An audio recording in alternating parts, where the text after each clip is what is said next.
जय हिंद। मेरा नाम है गिरीश और आप देख रहे हैं एम जियोपॉलिटिक्स। भारत ने सीआईए से विनती की है कि डियर सीआईए प्लीज़ आप हमारे इंडियन एयरफोर्स का डेटा ले लीजिए। हम आपको हमारे इंडियन एयरफोर्स का डेटा आपके चरणों में समर्पित करते हैं डियर सीआईए, प्लीज़ आप ले लीजिए। ऐसा कह के भारत ने सीआईए को इंडियन एयरफोर्स का डेटा सौंपा है।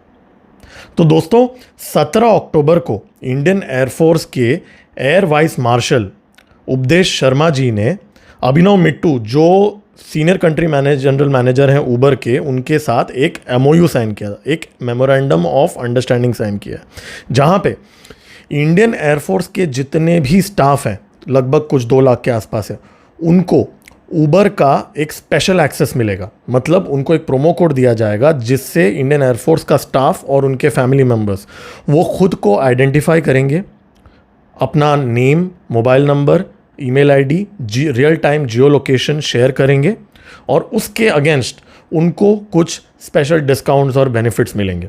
दोस्तों ये वीडियो मैंने ऊबर इंडियन एयरफोर्स को क्या बेनिफिट्स देगा उसके ऊपर नहीं बनाया है।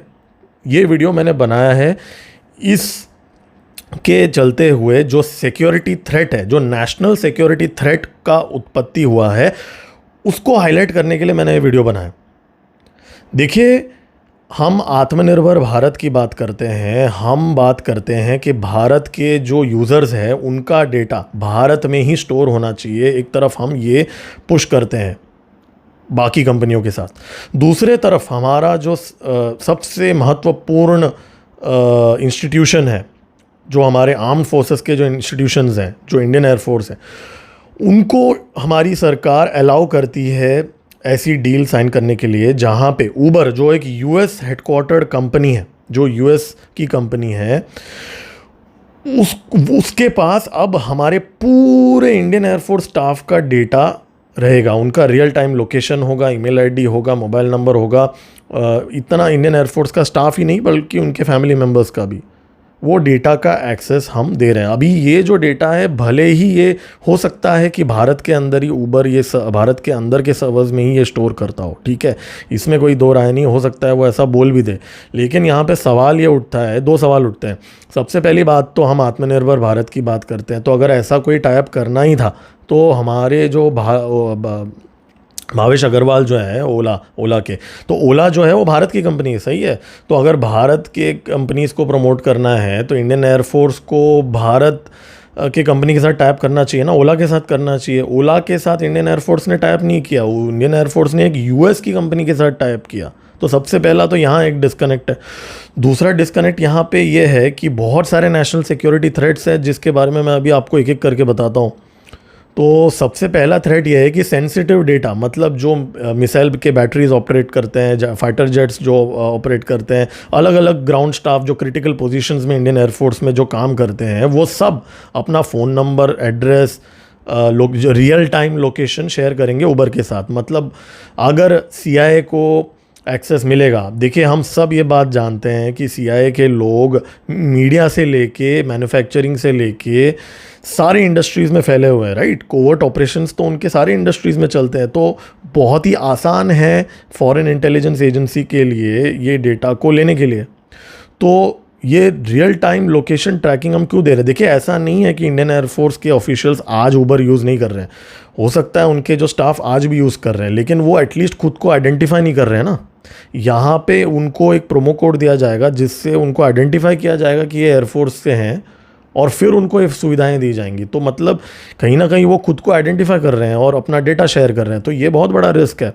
और इतना ही नहीं, यहाँ पे एक और रिस्क ये आता है कि ऊबर या जितने भी ये ऐप्स हैं, ये सारे ऐप्स थर्ड पार्टीज़ के साथ अपना डेटा शेयर करती है। मतलब जो डिजिटल मार्केटिंग एजेंसीज़ होती हैं, एफिलिएट्स होती हैं, या बहुत सारे मार्केट रिसर्च एजेंसीज़ होती हैं, इनके साथ डेटा शेयर की जाती हैं। ऊबर और बाकी बहुत सारे जो ऐप्स हैं, ई कॉमर्स ऐप्स हैं, वो सब अपना डेटा शेयर करते हैं।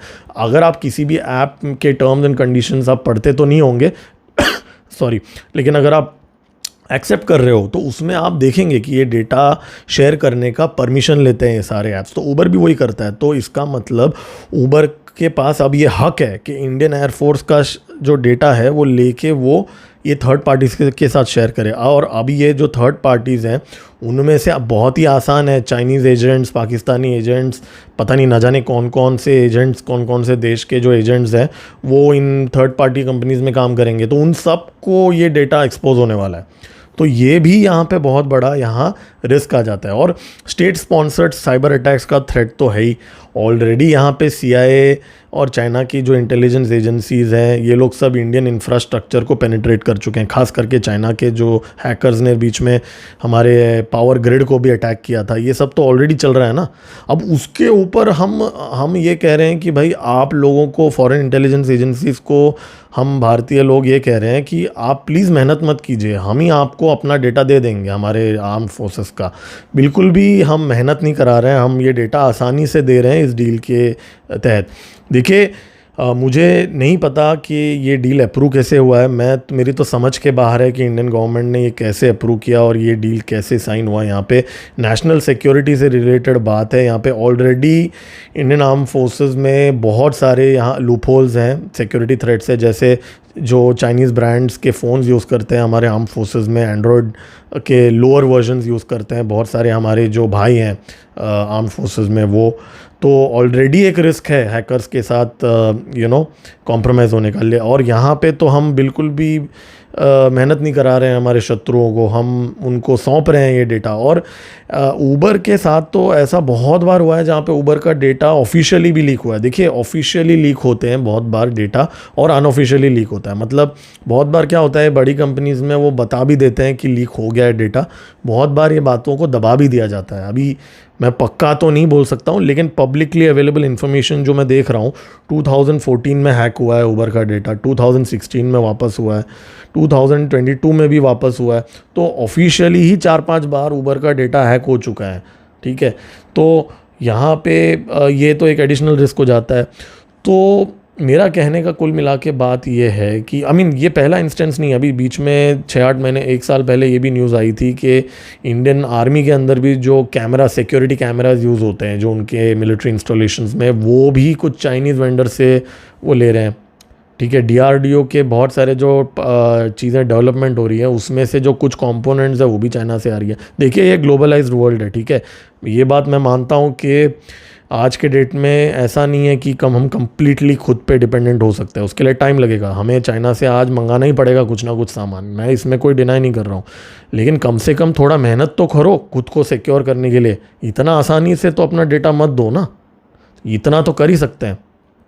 तो एक तरफ हम आत्मनिर्भर भारत की बात करते हैं, एक तरफ हम बोलते हैं कि भारत का डेटा भारत के अंदर होना चाहिए, और दूसरी तरफ हमारी गवर्नमेंट की एजेंसीज ऐसे डील साइन कर रहे हैं। तो ये बहुत बड़ा नेशनल सिक्योरिटी थ्रेट है। और आजकल मैं जितने भी यूट्यूब पे देख रहा हूँ, जो भी हमारे भारत से एक छोटी सी भी अगर अचीवमेंट होती है उसको 10 गुना मैग्नीफाई करके दिखाया जाता है कि ये बहुत तोड़फोड़ चाल चल लिया है भारत ने, डीप स्टेट, गहरा राज्य के अगेंस्ट, ये वो बहुत सारी बातें बोली जाती है, ठीक है, बहुत चढ़ाया जाता है। अब लेकिन ये लोग सब बिल्कुल भी, ये इंसिडेंट के बारे में मैंने यूट्यूब में कहीं पे भी, बहुत कम वीडियोस मैंने देखे हैं इसके बारे में, बहुत मेन स्ट्रीम मीडिया तो आप भूल ही जाइए, वहाँ तो ये बिल्कुल भी ज़्यादा बात नहीं हो रहा है इस डील के बारे में। तो मानता हूँ कि अभी ब्रिक्स का न्यूज़ निकला है और ईरान इजराइल की कॉन्फ्लिक्ट भी चल रही है, तो पूरा ध्यान वहाँ पे है। लेकिन ये जो ऐसी जो न्यूज़ निकलती है वो बहुत ज़रूरी होता है नेशनल सिक्योरिटी को लेके। इस चैनल में मैं कोशिश करूँगा कि ऐसे न्यूज़ के बारे में मैं बात करूँ। आप मेरे वीडियो को लाइक करेंगे तो मुझे थोड़ा मोटिवेशन मिलेगा और वीडियोस बनाने के लिए। मेरा नया चैनल है, आप इसको सब्सक्राइब करके सपोर्ट करेंगे तो मैं और वीडियोस बना पाऊँगा। मैं और वीडियोस पोस्ट करते रहूँगा। Stay tuned. मेरा नाम है गिरीश और आप देख रहे हैं M Geopolitics। जय हिंद।